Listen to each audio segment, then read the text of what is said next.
Dobro. History. Archive. 여러분, 무려 45년입니다. 45년이라는 긴 시간 동안 깊고 차가운 바닷속에 감춰져 있던 한 해상 비극이 있었는데요. 오늘은 오랫동안 잊혔던 해경 72정 침몰 사건, 그 진실의 문을 한번 열어보겠습니다. 자, 때는 2019년입니다. 우리나라 동해안 수심 105m 아래에서 해저를 감싸하던 무인 잠수정이 정말 우연히 시간 속에 완전히 사라졌던 한 척의 유령선을 발견하게 됩니다. 네, 바로 17명입니다. 이건 그냥 오래된 침몰선이 아니었어요. 수십 년 전 정말 흔적도 없이 사라져버렸던 17명 승조원들의 무덤이었던 거죠. 이게 정말 안타까운 지점인데요. 선체가 발견된 곳이 마지막으로 알려졌던 위치에서 불과 643m밖에 떨어져 있지 않았다는 겁니다. 그 말은 즉, 실종된 승조원들이 바로 그 자리에서 계속 구조를 기다리고 있었다는 뜻이었죠. 유가족분들은 이 수중 영상을 보고 정말 깊은 슬픔과 함께 안도감을 느끼셨다고 해요. 하지만 바로 여기서부터 더 큰 질문이 시작되는 거죠. 그 운명의 밤, 대체 무슨 일이 있었던 걸까요? 자, 그럼 이 발견이 어떤 의미인지 제대로 이해하려면 시간을 좀 거슬러 올라가 봐야 합니다. 바로 1980년, 그 어두웠던 시절로 말이죠. 1980년 1월, 이때가 어떤 때였냐면요. 바로 12.12 군사 쿠데타가 일어난 직후였습니다. 전국에 비상계엄령이 선포됐고 남북 간의 긴장도 최고조에 달했죠. 이런 상황에서 해상사고 하나는 갓 들어선 정권의 안보 실패로 비칠 수 있었기 때문에 정부는 군의 약점이 드러나는 걸 극도로 민감하게 생각했습니다. 이 비극의 본질은 뭐랄까 체급이 전혀 다른 싸움이었어요. 마치 폭풍우 속에서 경차가 거대한 덤프트럭과 부딪힌 것과 같았죠. 60톤급 72정이 무려 3배가 넘는 200톤급 경비함과 충돌한 거니까요. 상상해보세요. 1980년 1월 23일 파도가 4m까지 치고 눈보라가 몰아쳐서 정말 한 치 앞도 안 보이는 그런 상황이었습니다. 지금처럼 정밀한 레이더도 아니고 원시적인 아날로그 레이더만 있던 시절이었죠.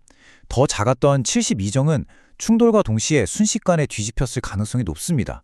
탈출할 시간 같은 건 전혀 없었을 겁니다. 이 17명이라는 숫자가 그냥 숫자가 아니죠. 여기에는 배를 책임지던 베테랑 해양경찰관 9분과 갓 의무복무를 시작한 20살 남짓의 젊은 전투경찰 8명이 있었습니다. 누군가의 아버지였고 소중한 아들이었고 또 형제들이었죠. 그런데 이 침몰 사고가 끝이 아니었습니다. 유가족들에게는 어쩌면 이때부터가 진짜 고통의 시작이었을지도 몰라요. 바로 국가가 강요한 침묵의 벽 때문이었죠. 당시 전두환 신군부 정권이었잖아요. 막 들어선 정권이 군의 약점을 드러내는 걸 극도로 꺼렸던 겁니다. 그래서 이 사건에 대한 모든 보도를 막아버린 거죠. 언론 검열 때문에 신문에 나더라도 아주 작은 단신으로 처리됐고요.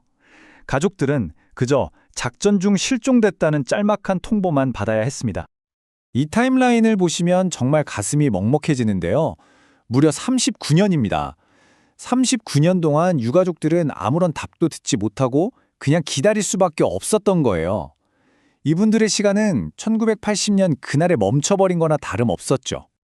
아니, 그럼 1980년에는 왜 못 찾았을까요? 지금 생각하면 좀 당연한데요.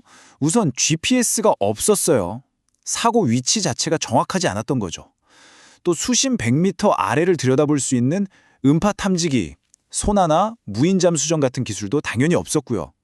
그러니 할 수 있는 거라곤 그저 망망대해 위를 떠다니는 파편이라도 있나 눈으로 찾는 것뿐이었습니다. 자, 그렇게 수십 년이 흘렀습니다. 그럼 도대체 어떻게 이 배를 다시 찾게 된 걸까요? 여기에는 새로운 정치적 의지와 놀라운 현대기술의 발전이 있었습니다. 결정적인 계기가 된 사건이 있었죠. 바로 2014년 세월호 참사입니다. 이 비극을 겪으면서 우리 사회에 해상 사고에 대한 국가의 책임을 끝까지 물어야 한다는 목소리가 굉장히 커졌습니다. 이런 사회적 분위기 변화가 72종 유가족분들의 지칠 줄 모르는 노력과 맞물리면서 마침내 본격적인 조사를 위한 예산이 확보될 수 있었던 겁니다. 현대 수색 기술은 정말 놀라울 정도인데요. 크게 2단계로 진행됐어요. 첫 번째는 다중빔 음향 측심기라는 장비로 바다 밑바닥 지도를 쫙 그리는 겁니다. 마치 소리로 바닷속을 스캔하는 거죠. 그러다 뭔가 이건 배 같은데? 하는 물체가 발견되면 두 번째 단계로 넘어갑니다. 바로 고해상도 카메라를 단 무인 잠수정을 내려보내서 직접 눈으로 확인하는 겁니다. 그리고 마침내 2019년 4월 2일 무인 잠수정이 보낸 영상에서 설계도와 99.9% 일치하는 물체가 확인된 겁니다. 포 거치대의 모양, 엔진 덮개, 선체의 크기 모든 게 똑같았어요. 30여 년 만에 유령선이 제 이름을 되찾는 순간이었죠. 이제 인양을 해야 하잖아요.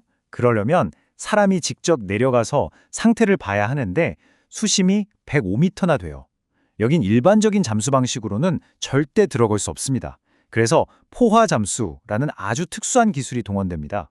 이건 뭐냐면 잠수사들이 아예 배 위에서부터 심해와 똑같은 압력 상태로 만들어진 방에서 생활하면서 몸을 적응시키는 거예요. 그렇게 해야만 그 깊은 곳에서 오랜 시간 작업할 수 있거든요. 최정예 해군 SSU 대원들이 이 임무를 맡았습니다. 배를 찾은 것만으로 끝이 아니죠. 이제 정말 마지막 임무, 바로 배와 승조원들을 가족의 품으로 돌려보내는 일이 남았습니다. 그런데 이게 가장 어려운 과제였습니다. 정말 안타깝게도 발견하고 나서도 인양 작업은 몇 년 동안이나 계속 미뤄졌습니다. 이 그래프를 보시면 예산이 국회 상임위는 통과했는데 최종 정부 승인 단계에서 계속 영원히 된 거예요. 코로나19 대응 같은 다른 급한 일들에 밀려서 번번이 전액 삭감됐던 거죠. 그러다 2025년 드디어 전환점이 찾아옵니다. 45주기를 맞아서 관심이 다시 커졌고 특히 꼬리에 꼬리를 무는 그날 이야기라는 TV 프로그램에서 이 이야기를 다루면서 전국민적인 공감대가 형성됐어요. 정치권에서도 이걸 국가의 명예 문제로 보고 힘을 실어주기 시작했고 기술적으로도 인양이 가능하다는 확증까지 얻으면서 마침내 인양이 현실화되기 시작했습니다. 결국 이 모든 노력의 이유는 이 한마디에 다 담겨 있습니다. 부모님들이 80, 90대이십니다. 아들 뼈 한 조각이라도 찾아 양지 바른 곳에 묻어주는 게 마지막 소원입니다. 유가족분들에게는 이게 역사나 정치가 아닌 거예요. 그냥 45년 동안 치르지 못한 장례식을 이제라도 치르고 싶은 그런 간절한 마음인 거죠.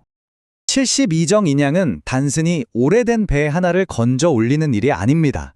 이건 우리 사회에 던지는 아주 중요한 질문에 답하는 과정이에요. 국가가 국민에게 희생을 요구했을 때 그 책임은 과연 어디까지일까요? 45년 만에 우리는 그 답을 찾아가고 있습니다.